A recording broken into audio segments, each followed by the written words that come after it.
Kai small da wannan.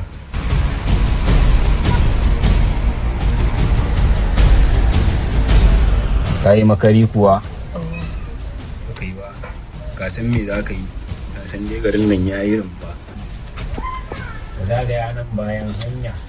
Duk wanda ka gani da alamun maiko a jikinsa ka san yadda za ka yi ka shigo da shi lungun nan ariyan nan ka gane? Maza je ka da ba da sa'a.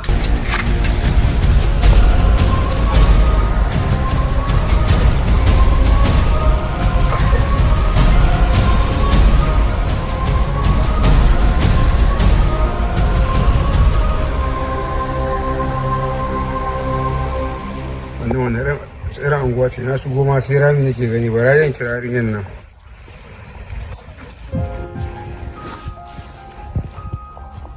Hello Aisha, kai ina jin ki. Na shigo na gangaro dai wajen wani rami haka ne, na shigo na kasa gane ya za a yi. Da Allah ki sauri da Allah, na ga ma ya ban samu yaro ko yaro ne samu ne dan mai tambaya kai ne gidan naku. Ina ƙara so gurin.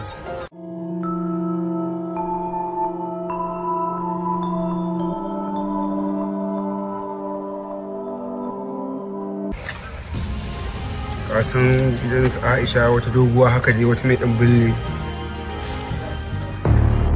Zagaya nan bayan hanya. Duk wanda ka gani da alamun maiko a jikinsa ka san yadda za ka yi ka shigo da shi lungun nan ariyan nan ka gane? Maza je ka da ba da sa'a. Na gane. Wannan bayan layin nan wajen layin sun yi. Wata doguwa haka ne mai dan bille haka, ka gane ta? Da Allah mu je kai gidan, na kira wayar ta ma ban same ta ba, mu je nan.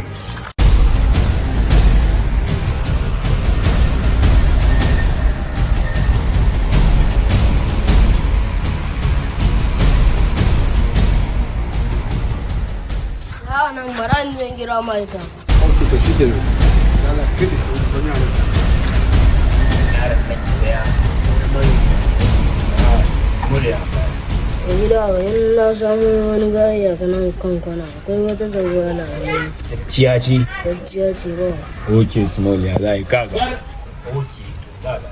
Maza kar a daya. Kai ka fita nan ka taho shi, kai ma ka taho shi mai aya. Maza ku je kada a dora. Ko fito rasta kai. Kai, anya ko yaran nan ma san angon nan kuma. Amma bara zan kira ta.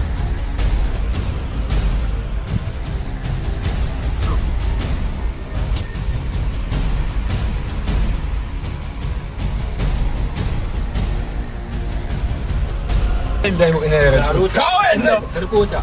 Inna lillahi wa